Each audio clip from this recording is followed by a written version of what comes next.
inicial. Outra classe de materiais bastante importante na área de engenharia são os materiais poliméricos, né? Que hoje fazem parte da nossa vida de forma brutal, né?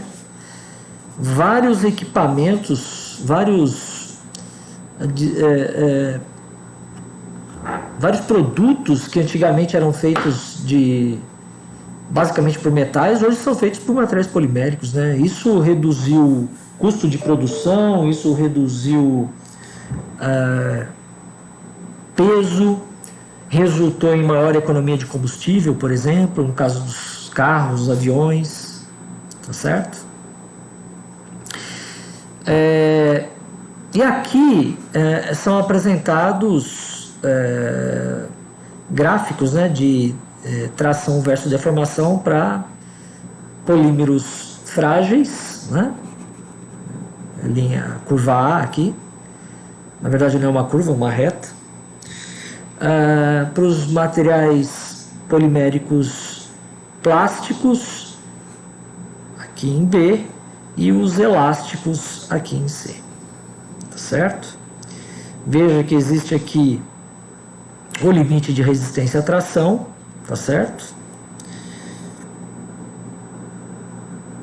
E o limite de escoamento, né? Que está aqui, tá certo? Do ponto de vista de estrutura, os materiais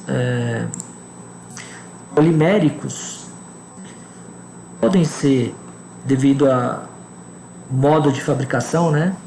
Eles podem ser semicristalinos. Aqui uma representação, né, ilustrativa de como é um polímero semicristalino, um polímero amorfo e os chamados cristais líquidos, né?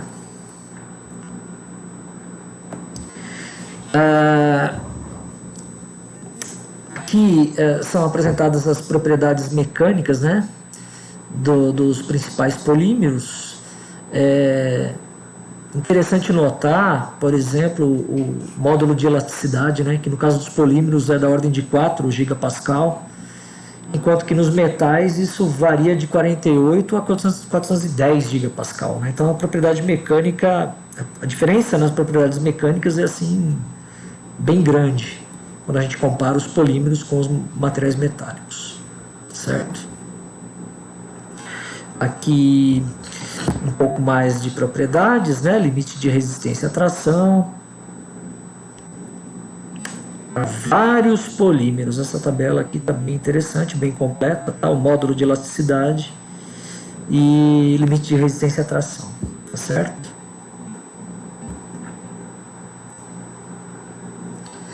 Bom,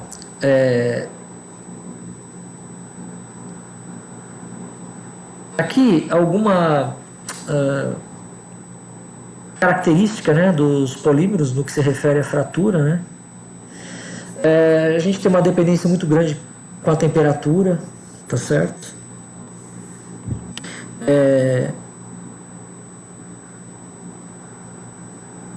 Dependendo da temperatura também, você vai ter o início, né, de um ponto de ruptura. Isso pode se espalhar pelo material. E claro, isso depende da característica do polímero, da carga que é aplicada, da temperatura, tá certo? Mas em geral, né, isso que é importante é que os polímeros são de certo modo frágeis, tá certo? Aqui um gráfico da tensão aplicada, né, em função do número de ciclos até o rompimento desse material, porque a gente tem que pensar, né, que a deformação começa com o rompimento de ligações químicas, né? Então isso também depende do número de vezes que você aplica essa carga, uma mesma carga, né? Eu quero dizer. Então você veja que isso é um conceito importante, né? Que você não pode ficar aplicando o material não é resistente ad infinitum, né? Então ele vai ter um número de ciclos, essa resistência vai diminuindo a cada ciclo que você coloca a carga e retira a carga, tá bom? E aqui é interessante nesse gráfico, né, que, por exemplo, essa característica é muito ruim para o PET, né? Ele vai mudando muito a cada carga que você aplica. Mas para o polipropileno, para o poliestireno, o politetrafluoretileno também, essa característica ele resiste bem a vários ciclos de carga e descarga, tá certo? No caso de polímeros, né, semicristalinos, né, a gente tem um diagrama de uma dependência, né, um diagrama de fase que vai mostrar como é a cristalização desse material em função da massa molar, né? Então, existem pontos ótimos, né? À medida que você aumenta essa massa molar, você tende a materiais com maior escala de dureza, tá certo? Aqui é o que acontece na deformação plástica, né? Num polímero semicristalino, tá? Você vai aplicando a carga e essas cadeias começam a se soltar, vão se rompendo, ligações vão sendo quebradas e é por isso que o material não retorna mais ao seu ponto inicial, certo? No caso dos elastômeros, né? Borrachas, eles conseguem fazer melhor essa propriedade, né, de manter a sua resistência em função do número de cargas, tá certo? Como é mostrado aqui. Tudo isso devido a essa grande quantidade de ligações cruzadas, né, os chamados crosslinks, que existem no meio da estrutura desses polímeros, tá certo?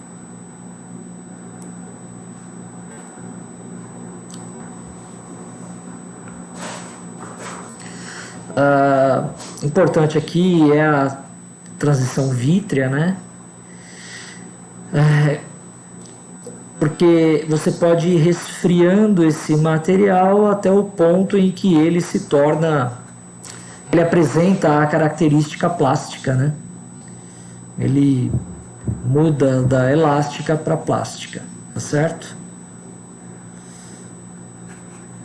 Vai para a fase vítrea, né?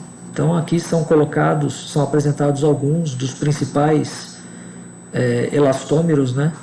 E suas propriedades, elastômeros não, desculpa, polímeros e suas temperaturas de transição vítrea e temperatura de fusão, tá certo?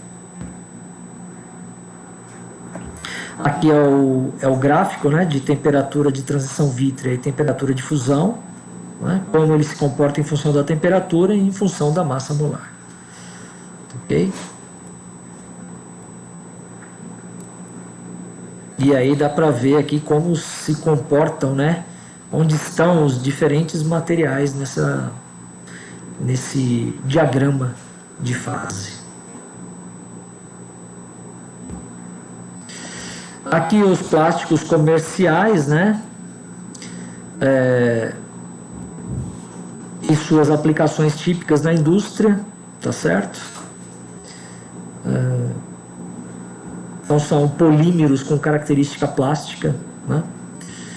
Então nessa tabela aqui os nomes comerciais de vários deles, tá certo? Que foram patenteados, né? Que hoje você compra pelo nome comercial e não pelo tipo de estrutura química, né? E as suas características e as aplicações na indústria, tá? Continuação dessa tabela, depois vocês dão uma acompanhada. E aqui, pessoal, hoje existem polímeros que são de extrema importância, estão sendo usados inclusive para reparação óssea, né? Substituição de ossos e assim por diante. Nesse caso aqui é o polietileno de ultra alto peso molecular, né? Ele é usado em substituir a cartilagem, né?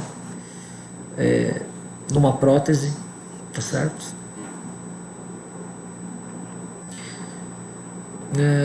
Aqui os elastômeros, os principais elastômeros, né?